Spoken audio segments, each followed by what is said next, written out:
According to the autopsy, whoever killed JonBenet took white olefin cord, tied her wrists together. But it's more of a controlling mechanism. You can apply pressure to can release it. Apply pressure to can release it. All right. Once again, this is rumor control. Here are the facts.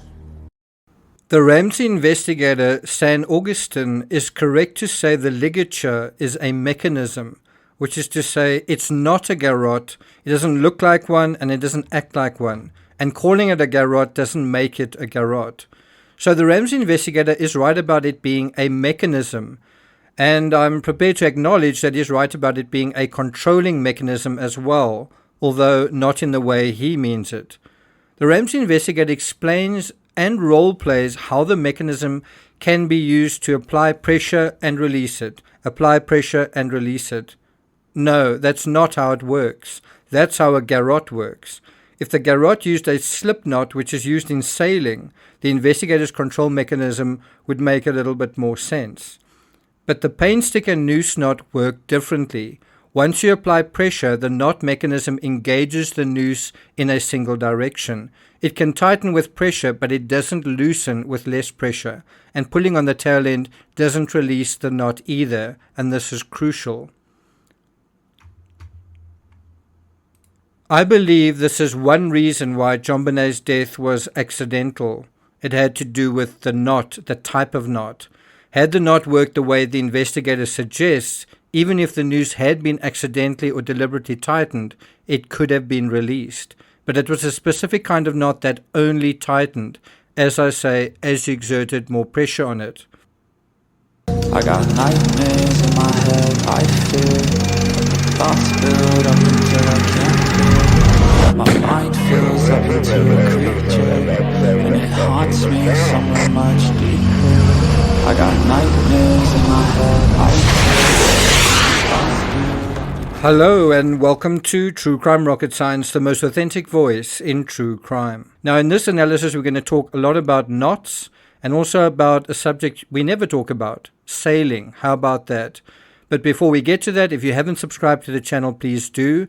There are something like 114 videos, I think I've lost count, in the JonBenet playlist. Take a good look at the videos that are out there. There's also a fascinating and compelling playlist called hashtag, is it 23 years ago today, but it's basically a playlist that deals with the chronological countdown to the case. And I really highly recommend that series. I think it's 11 episodes, so look out for that on the playlist. If you're finding this analysis worthwhile, please like, share, leave a comment. You can also hit the thanks button, and let's get started.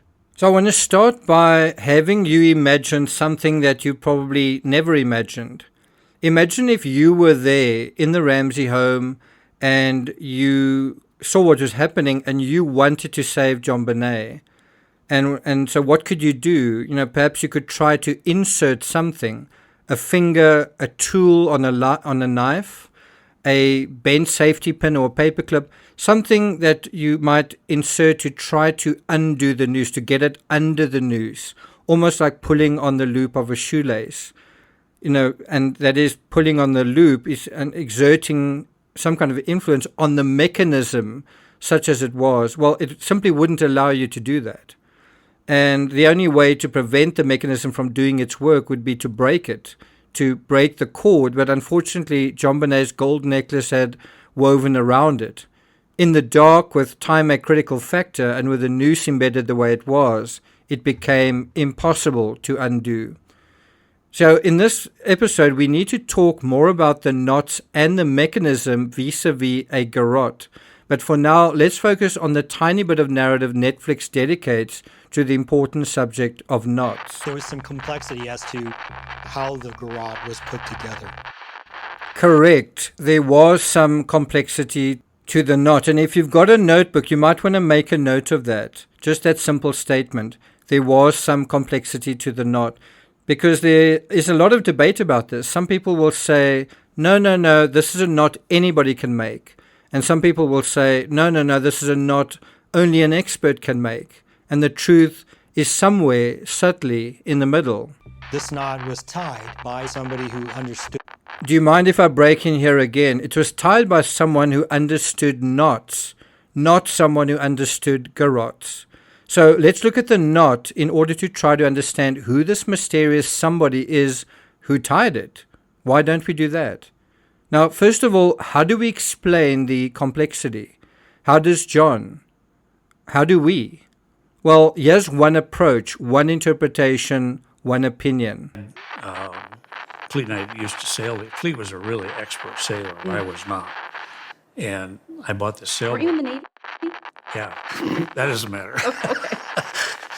It's irrelevant. Is it? Are you? Is it irrelevant? Are you irrelevant? Is the sailing narrative irrelevant?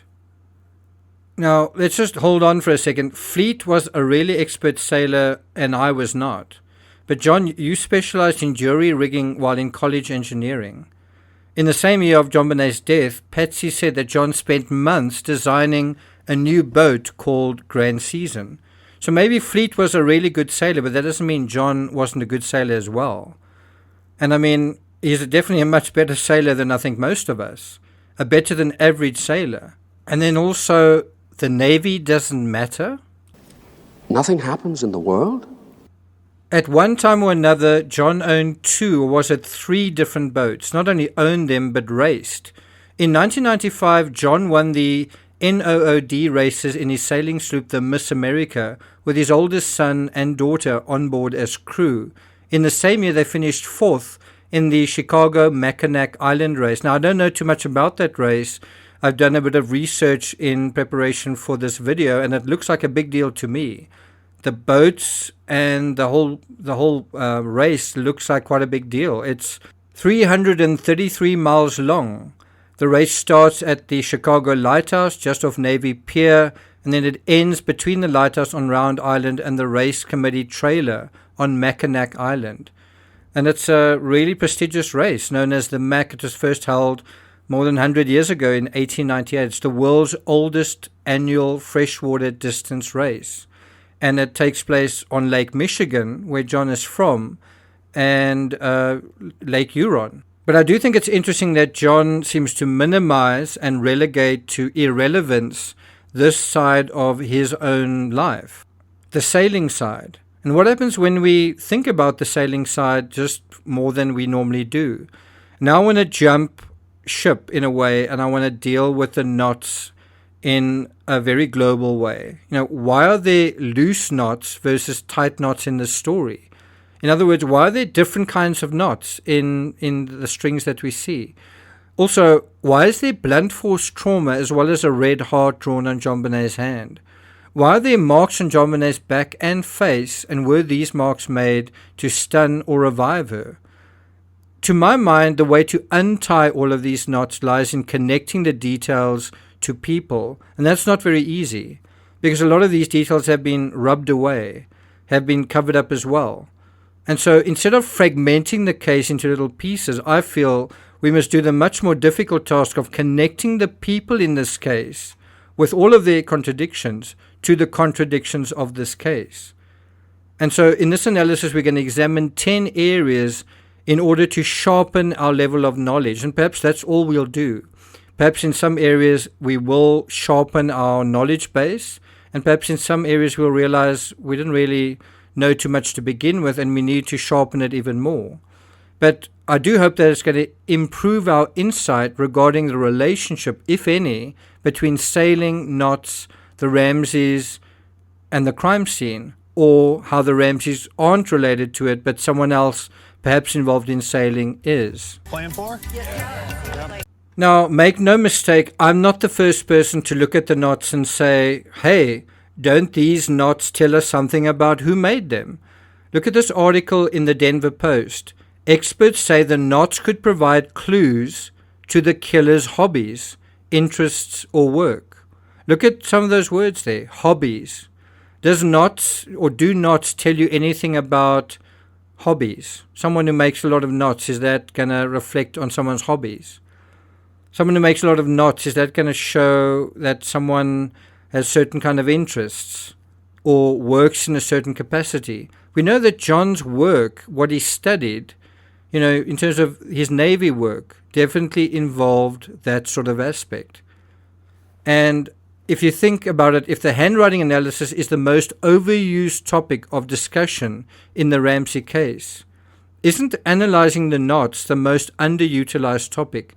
When did you last see anybody dealing with this topic in any length? When last did your favorite YouTube creator specifically zoom in on this particular subject matter with any kind of level of insight and expertise? So anyway, let's get into it via 10 prescient points dealing with knots, sailing, and this case. Have you guys got your notebooks ready? By the way, there are 2 notebooks, TCRS branded notebooks, available on Amazon. I'm sure they'd make really good Christmas gifts. Anyway, let's get to number 1. Is there such a thing as a sailor's knife? What do you guys think? So, what do you think? Is there such a thing as a sailor's knife? Anyone have any thoughts on this? Our knot discussion began with a discussion of knives. Is there a knife sailors use to tie or untie knots? Well, yes, there is. Have a look. Marlin spike knife. It can quickly untie the rope for splicing and unknotting, particularly if the knot has been repeatedly soaked and strained over the course of time, obviously soaked by water. So let me ask you, did you know that? Did you know that there's a idiosyncratic knife that is classically related to sailing? Did any of you know that? Number 2, are knots integral? Knots, not knives, are knots integral to sailing? What do you think? Well, let's just Google it. Are knots important to know in sailing? Answer, yes.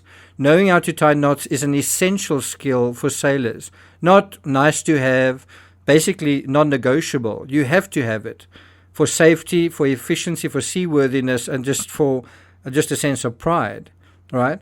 And then there are some classic knots that are used in the whole maritime industry, I guess, or the maritime area.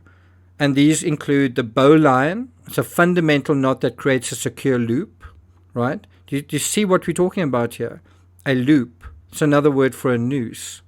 Clove hitch, easy to tie and untie and provides a secure grip. Stopper knot prevents lines from slipping through narrow holes. Number 3, which knots idiosyncratic to sailing are recognizable in the Ramsey crime scene? Are you sure you want to hear this? Well, how about this one? Clove hitch. Look familiar? And this one? Bowline knot. Add just these 2 together and voila, you have the so-called garrote. The bowline knot is one of the most fundamental and versatile boating knots. It creates a strong, secure loop that doesn't slip or bind under strain. And another word for a loop is a noose. Number 4, were the Ramseys really sailors? We know from Perfect Murder, Perfect Town that the cops discovered the Ramseys were sailors firsthand. How? Well, they traveled to their summer home in Charlevoix, Michigan. Look where it's situated. Look closer. Now let's go to Perfect Murder, Perfect Town. Meanwhile, detectives Gossage and Harmer had gone to Charlevoix, Michigan to search the Ramsey's summer house, a 2-story white Victorian overlooking Round Lake, where they moored a powerboat, the Grand Season. They kept their sailboat, the Miss America, at nearby Lake Charlevoix. The detectives were looking for evidence that someone had attempted to contact the Ramseys with the intent of harming them.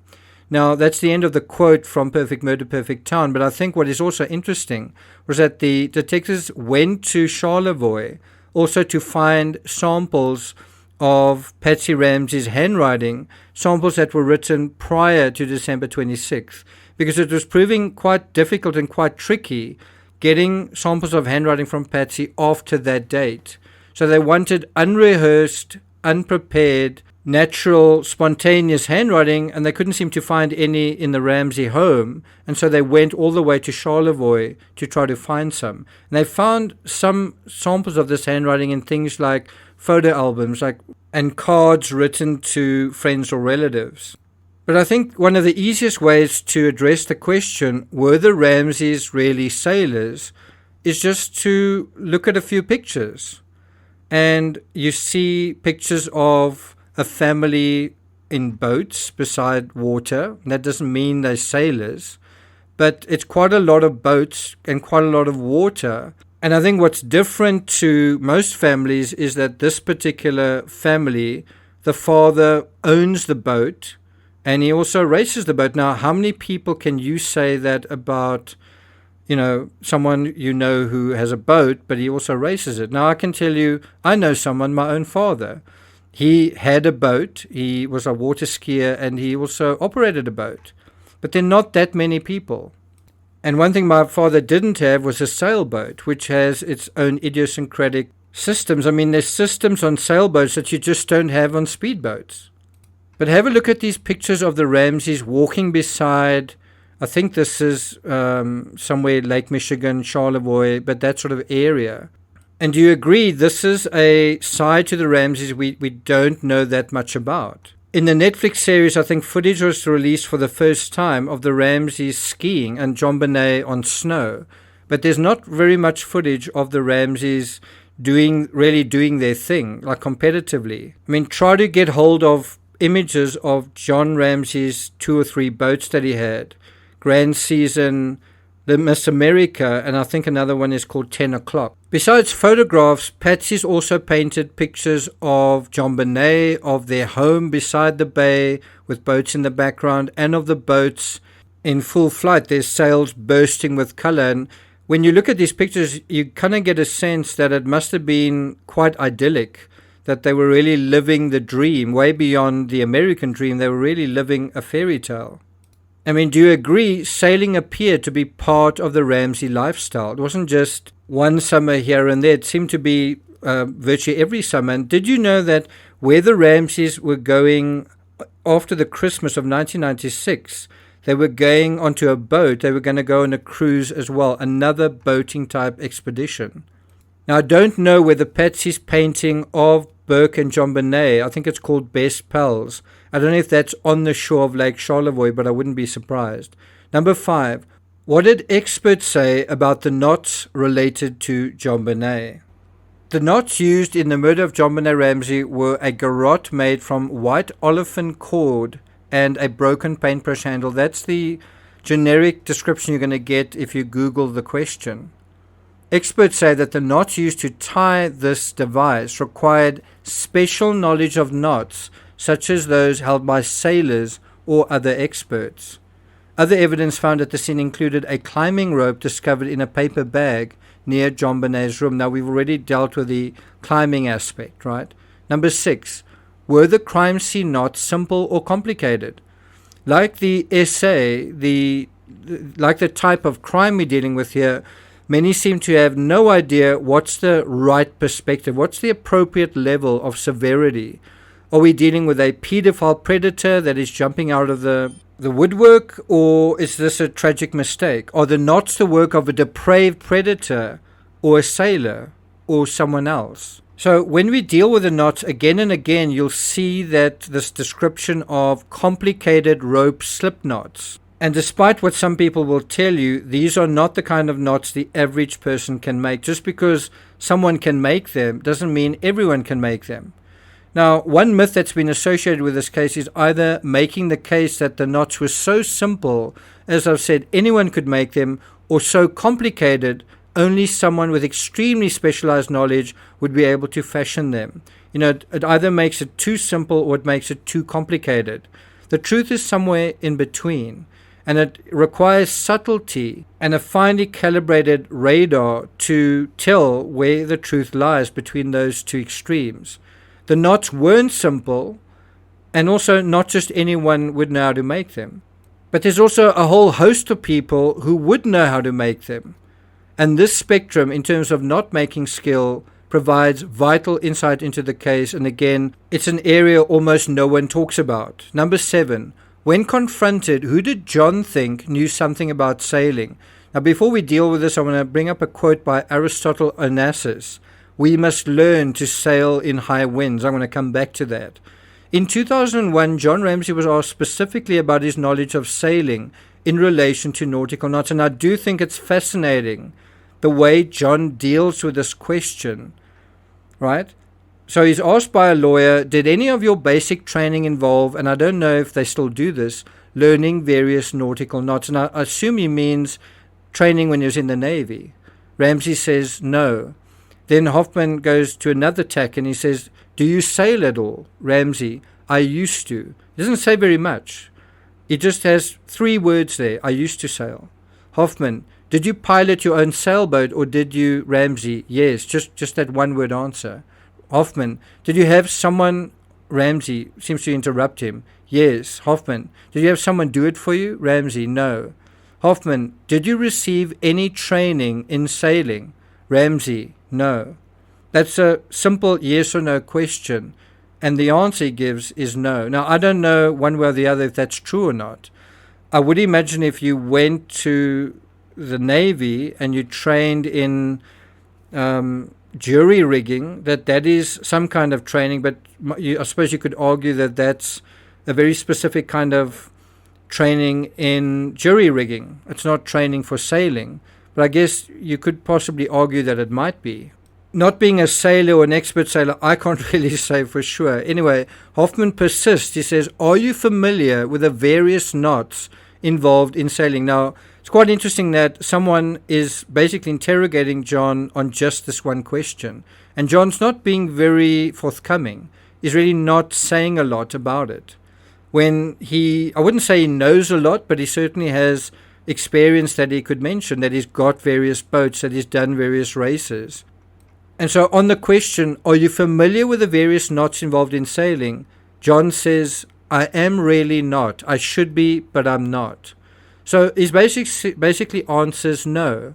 Do you know the various knots involved in sailing? John basically answers no. Hoffman says, all right, so how would you generally moor your craft? Ramsey, I would tie it up on a cleat. So now John's saying, well, you know what, when I moor my craft, I tie it up. And so isn't that tying a knot, right? And I was on a boat in Greece not that long ago when I saw them doing that right in front of me. Now, do you just wind it around the cleat, or is there a certain way that you do that? Well, I would say it is a kind of knot. But maybe if I'm not a sailor, maybe it's not a knot. Maybe it's tying it up on a cleat. What would you say? Hoffman says, was there any sort of knot that you used that you could identify that as a technical term? Again, John Ramsey says, I don't know the technical term for it. Basically, I don't know any technical terms for knots. That seems to be what he's saying. Hoffman says, have you had occasion to be able to look at the knot that was tied around the so-called paintbrush garrote? And this is where you need a loud bang noise just to emphasize what's going on here. Have you actually looked at the knot that was tied around the, and I appreciate him calling it the so-called paintbrush garrote? John says, I haven't. Holy hell. In 2001, that's when this deposition was conducted. This is 4 years after the incident, and they've already written a book. John still hasn't looked at the knot, how it was tied around the paintbrush. Because I have, I'm sure you have, but JonBenet's father, as I say, after writing a book about it and even being coached for how to do the PR, I posted a couple of shorts on that for this book, going to even that level of detail. Right, going into all of those details, he says he still hasn't looked at it. Why? John would say it's too painful for him, and on paper that makes sense. But would it still be painful for him a year later, and another year later, and another year later? And you might say yes. But then when he participates in a documentary, don't they show him pictures? Doesn't he see pictures? Has he never seen pictures? Has he never looked at them? And yet he participates in endless interviews. He visits Crime Con each year. I'm just questioning this whole thing of I'm very sensitive about the subject. Because at 3402 on Netflix, episode 1, he talks openly about the cord around JonBenet's neck without seeming very, very sensitive about it. And I'm not saying that it's not a sensitive subject, but he seems to be able to talk about it. We don't see him wincing or having difficulty. So couldn't he perhaps look at these knots today? Wouldn't he perhaps be okay to look at them today? I never saw the garrote. It was so embedded in her throat. I didn't see it. The word garrote is used 7 times by half a dozen different people talking about it. There's John who uses it, St. Augustine, the detective, who uses it, Wickman, who uses it, Woodward, who uses it, and Carol McKinley. Wow, 5 people all talking about a garrote. That must mean it's obviously a garrote. I'm not sure it is. And we can only be sure with a more specialized knowledge of knots. Do you agree? Well, I see we're approaching 20 minutes, and this is where I know a lot of attention span seem to fizzle. So I'm not going to take it further than that. We're only at number 8. There's still another 2 aspects, very important aspects to deal with, but we'll deal with them in the next episode. The remainder of 7 and then also 8, 9, and 10, very crucial points, these last 3. So look out for that. Thank you for listening, and I'll see you guys next time.